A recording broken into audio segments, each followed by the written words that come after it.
I have someone coming in later. A customer I haven't seen before. He wants some spider potions or something. He wasn't very clear. I really should try and make this place a bit tidier before he gets here. This isn't supposed to be here. This should be locked away. This is one of the most powerful things I have. Inside this is part of a great witch motorland. It comes from one of the strangest stories of wizard history.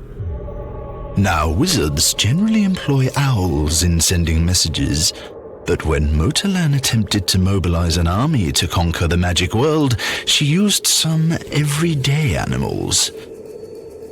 She used bugs. Wizards hardly keep a tab on what bugs do, thus nobody saw they were conveying Motorland's message. That the animals who go in with them would achieve magical powers, such as the skill to endure fire, or produce acid that would burn the skin of a wizard. Motorland's devilish designs effectively started to spread when the caterpillars joined ranks with her. As when animals learnt about the prospect of gaining magical powers from her, they rapidly spread the news. Promptly, several caterpillars started off to persuade others to join ranks with her. Then, she cast magic on the moths and butterflies. Thus, they also turned into messengers and conveyed the word up there in the canopy of the jungles. Motorland's militia started to swell. But as her supporters started to throng, the noble wizards understood what her designs were, and to end the progress of her militia, they asked for the spiders' aid. Because the spiders were capable of setting traps across the forests.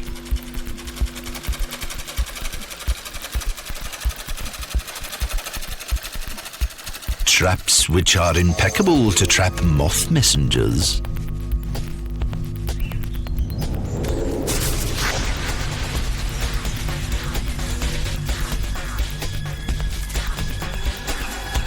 The spiders halted her flying creatures, but the noble wizards also required to hold her ground force back, and requested the spiders to mobilize an army of ants.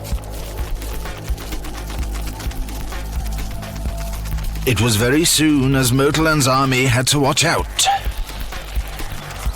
Several of them perished under attack.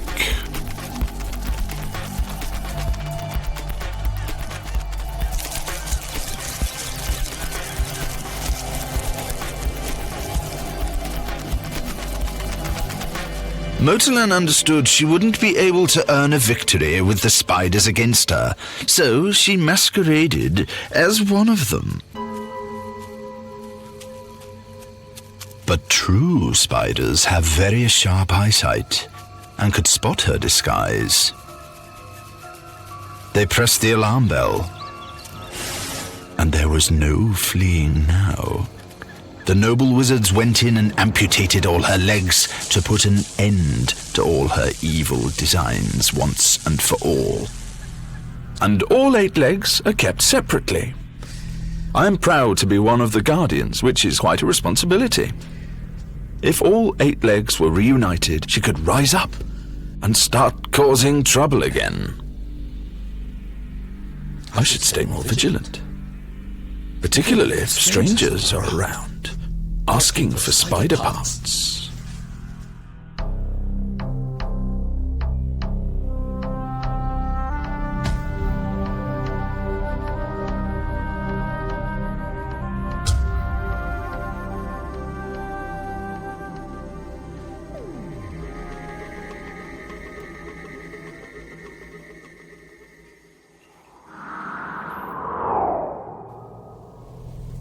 My old school chest. Good grief! To think I used to have to wear one of these. Ah, my school reports. Inside these bottles are my teacher's remarks. He really must try harder, and his homework is a disgrace. Well, yes, that must be potions. An appalling year's work.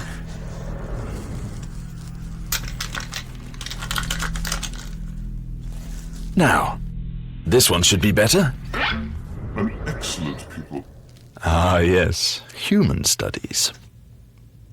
The magical folk tend not to have much to do with the straight human types, but having some idea of what the humans do is part of the final year exams. As expected, I had left it all to the 11th hour. I had to do a report on human beings, so I sought the help of the animals. Rats can lurk around cities far more easily than wizards. The blue penguins also enrolled themselves. And a group of raccoons consented to aid.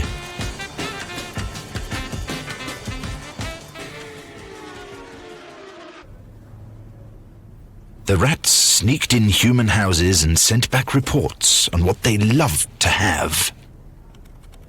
My school was happy to get this very handy piece of information, as wizards sometimes mingle with human beings. They look so unfitting when they don't even know what the humans eat.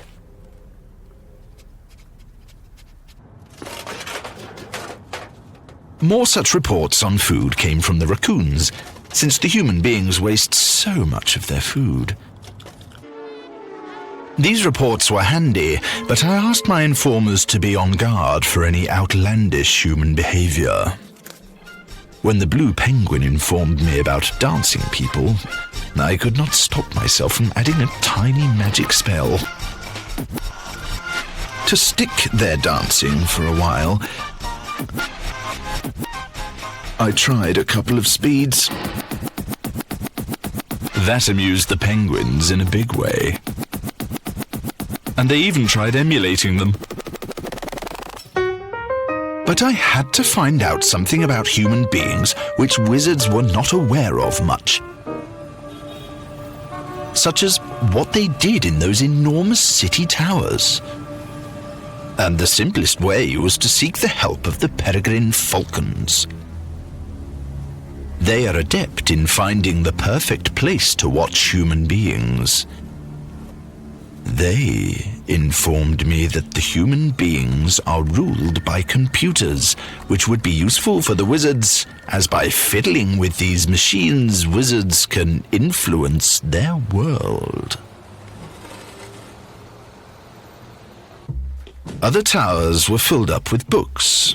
As they were not magic books, I sent in the spider beetle, just to be a little naughty. He devoured an impeccably straight line through more than 20 books.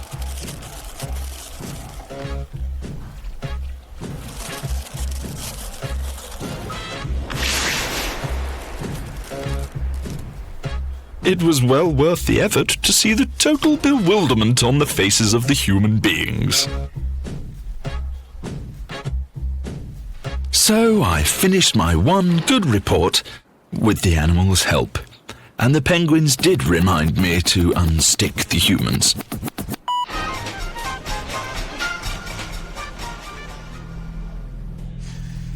That's all such a long time ago.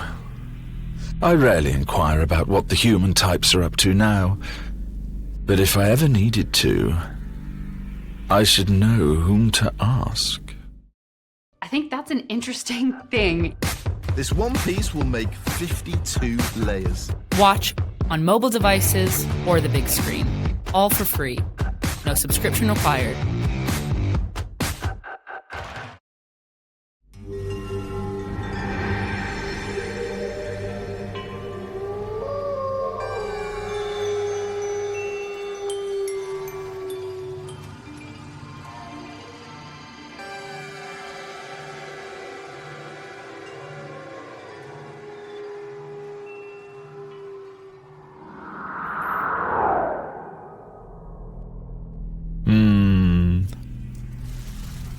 I wonder... Now, which one is it? The lightning one. Fine, but not what I'm looking for. The laughing one. A ridiculous invention. Now, yes, this is what I was looking for. I have someone coming in later on who needs to borrow this for a while. I made this one for my nephew, who came to me when he realized he was colorblind, which meant the products of his spells were always black. Actually, it was true that every spell ingredient he produced was black. Therefore, to add some tint to his life, I chose to make a color wand for him. In this stick, I put in the most glaring colors.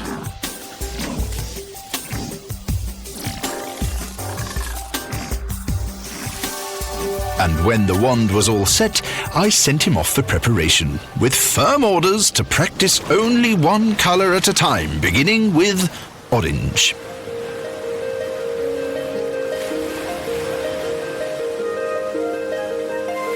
I was stunned in the beginning with his orange designs, but he didn't pay heed to the orders. He was bored of producing only orange and chose to try greens, purples, and pinks. Ugh, his sense of colour was so very wrong.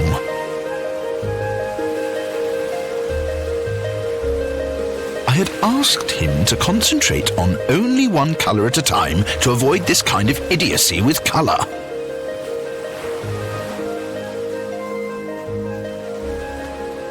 I had to make him realise his folly and put an end to his fun. Therefore, I switched the lights off. But he signalled with his wand in the dark, and sparks from the wand caused weird creatures to sparkle and shine.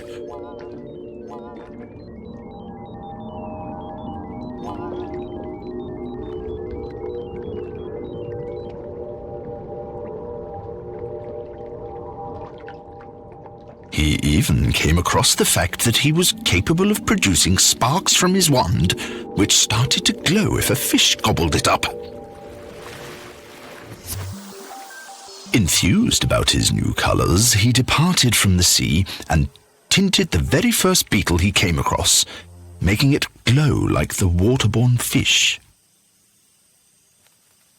And at that night, he furthered his objective by producing more shining beetles, till the fields dazzled with his ingenuity. He knew for sure that I would get to know what naughtiness he was involved in, but I didn't get the chance to prevent him from trying out the colour wand on the green chameleons. They grumbled about their new colours,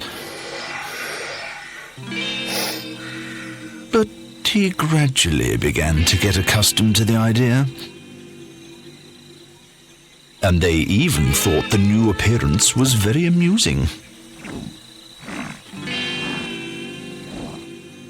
But the newly coloured chameleons began to mock the normal ones, jeering at how insipid they seemed. Thus, the games of my nephew had to come to an end. He returned the wand to me, and it does come in quite handy for adding a little colour to one's life.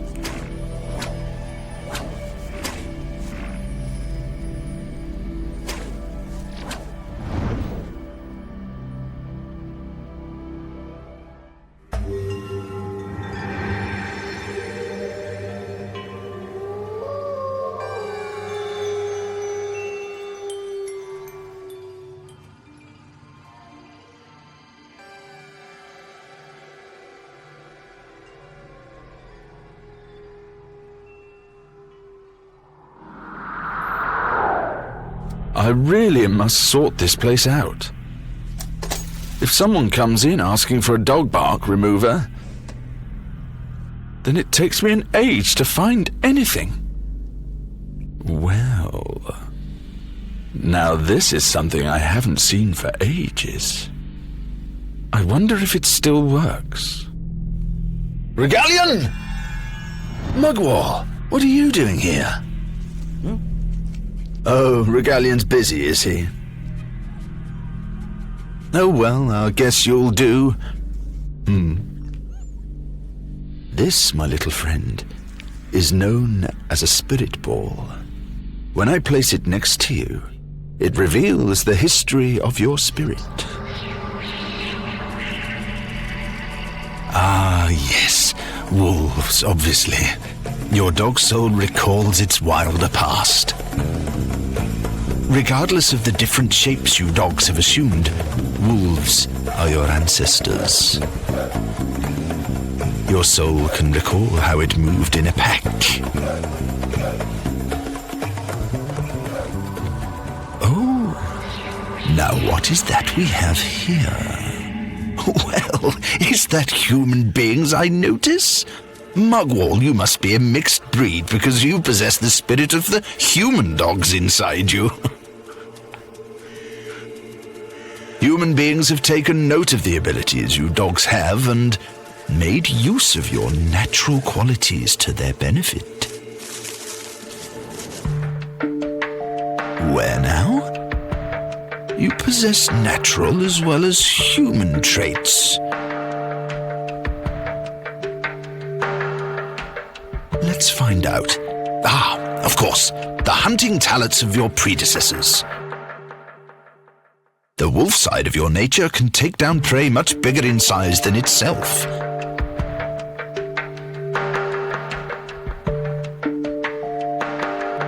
And they encircle the much more feeble animals before killing it. Oh, the human side of yours? Recalling the wolf methods. The human dogs possess similar skills. Mutually they work to gather around the cattle, but they have lost their wild instincts because they hunt no more. In its place, they adhere to what the humans do.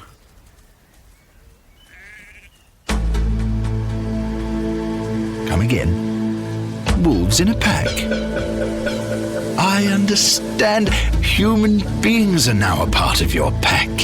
Not at all surprising, I suppose, because the spirit of the dog was not meant to run by itself, but to cohabit with a boss to control you.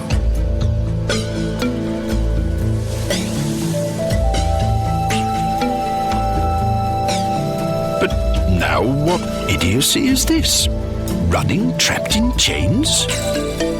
With human beings the head of their pack, there are dogs that will always prefer running in chains? Mugwall, you need to be cautious of this human side of yours. These dogs have permitted their wild side to be controlled.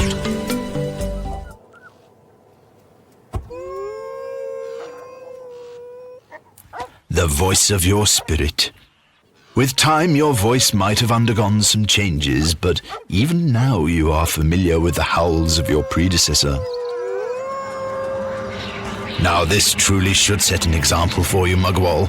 A mixed breed like you should stick to your wild side and beware of getting affected by human dogs. Oh, wait a minute. I'm sorry, I really don't understand what's happening. We must be picking up some act of intrusion from nearby. Mugwall! Wake up, you mutt! The spirit ball is picking up your dreams! After all I've told you, poodles, really? Of all the things.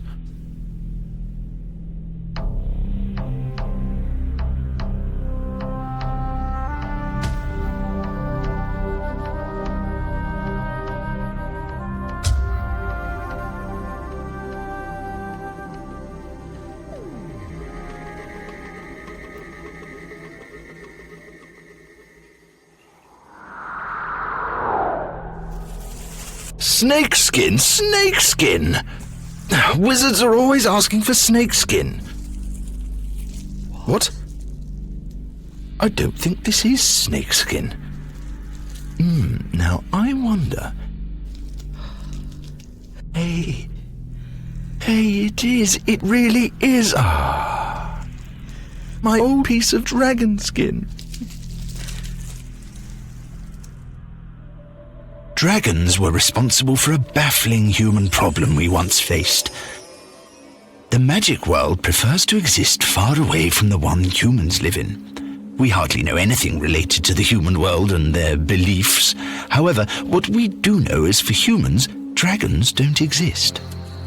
They believe that these lizards are the only creatures they have come across who have dragon-like features. And how do we know about it? Well, actually, it all originates from a trouble my Uncle Zachary once caused. He was the most famous and the best dragon tamer ever. The forest saw him training several kinds, and he held them away from sight. However, the smoky dragon breaths covered the forest, and as their numbers increased, the columns of smoke floated far and caught human attention. Zach believed that his dragons were well concealed, but the wizards who kept a watch on the human world informed him that pictures of dragons have materialized there. Zach was compelled to leave. The dragon's smoky breath was cleared from the forest. However, he left some behind inadvertently. Stories poured in of further pictures of abandoned dragons attacking humans, and a number of courageous humans beginning to fight back. But this madness of humans fighting dragons couldn't go on. Shame. But it really doesn't do to let the human and magic world mix. Hence, the wandering dragons were captured and taken out from the human world. Nevertheless, it was because of Zach that humans saw dragons, so it was his responsibility now to make humans believe that they never saw actual dragons. He cast a confusion spell, a magic he put on creatures that resembled dragons. On the crocodiles, for they had skins similar to dragons. Thus, when humans encountered these animals, they thought that it was these creatures that were responsible for the problems. And they had never encountered an actual dragon with its smoky breath. The monitor lizards have a forked tongue similar to dragons, and so the humans thought that it must have been these animals they had come across. The spell worked its magic so well that the humans named one of them after a dragon. The Komodo dragon. It is perhaps the only creature which is so close in resemblance to the real one. And they have been reported to ambush humans in times before. Luckily for Zach, the spell worked, and human memory soon got erased of the fact that they had seen actual dragons. As far as we're concerned, we learnt from my Uncle Zach's blunders. We now make it a point that if humans witness anything they should not, we wash away their memory of that episode.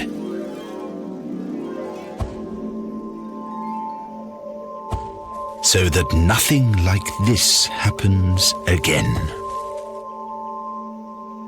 For Zach, well, people say that he stopped domesticating dragons.